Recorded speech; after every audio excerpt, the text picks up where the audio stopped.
just wanted to do a quick walkthrough to talk about some features that I think set this sauna apart from a lot of saunas that you see. The first thing I want to talk about is the ventilation. You'll see very few saunas in the United States with mechanical ventilation, and there's some key things that you really need to get right in this area.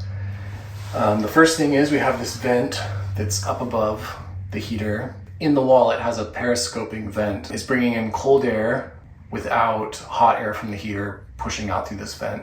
So the outside is lower. And then we have this mechanical ventilation that's over here opposite side of the room under the foot bench. It's pulling out the old air and mixing it so that you get less stratification. That way you don't have cold air down by your feet, hot air up at the ceiling.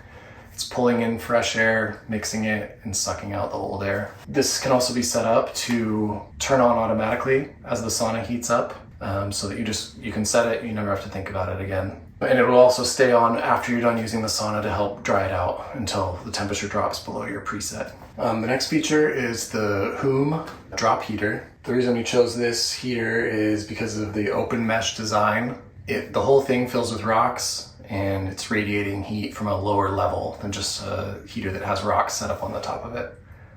And it also has a very large thermal mass. For this size of heater, this is over 100 pounds of rocks. You don't want a sauna that heats up too quickly, where you're just getting heat directly from the elements on the heater. This sauna is going to take 45 minutes to an hour to heat up, but once it's ready, this huge thermal mass of rocks will all be hot. So as you pour water onto them, they're not going to cool off too quickly. You're going to get a lot of good radiant heat. The heat's going to build up in the room as well, so that it's not just coming from the direction of the heater. This is also set up with an Uku Wi-Fi controller, so that the sauna can be turned on from your phone. You can have it preset to turn on in the morning. You can turn it on before you leave work. Have it all ready to go. Another thing is the size of the room. If the sauna room is too small, you're not going to get good air circulation at the right rate to get rid of the CO2 buildup in the air. If you get CO2 above 1,000 parts per million, you're going to start to feel uncomfortable in your body, and especially when it's hot. So when you're in the sauna, you want to feel hot, you want to sweat, but you don't want to feel like this subtle, suffocating uncomfortableness feeling. And that's a feeling that our bodies have as an alarm system when we're not expelling enough CO2 that's building up in our blood. I think a lot of times when people don't fully get the sauna experience, what's happening is they're in a sauna that doesn't have good ventilation, and they associate that uncomfortable feeling of CO2 building up with the sauna. And also with the size of the room, you don't want to be too close to the heater. You don't want to just feel that heat from one direction. You want that radiating from all directions around you. And along with that is the shape of this room.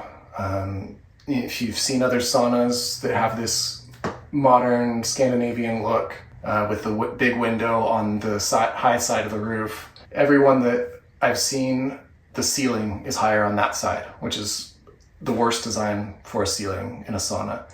All the heat, all the steam is going to hang out over there above the window, away from the bench. So we designed this ceiling to bring the steam up from the heater, mix with fresh air coming in, and then roll down your back as you're sitting on the bench. These benches are designed to be super strong. They're made from cedar 2x4s, and then they're also very well ventilated with a 3/4 inch gap in between each 2x4.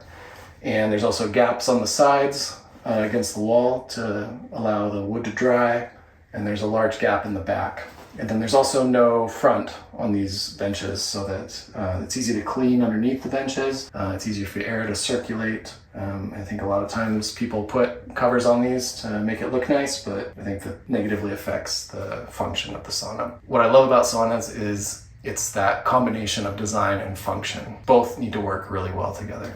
We also have these large windows that are double paned, 1/4 inch glass on this large window that's 72 by 72 inches. Tempered glass. It has a low E coating on it to prevent UV rays coming through. So you can use this sauna to watch the sun come up without also getting sunburned. And it's insulated, of course, so that you're not losing heat through that. The whole sauna is insulated with mineral wool, which is the best for not getting the insulation wet or moldy or worrying about pests.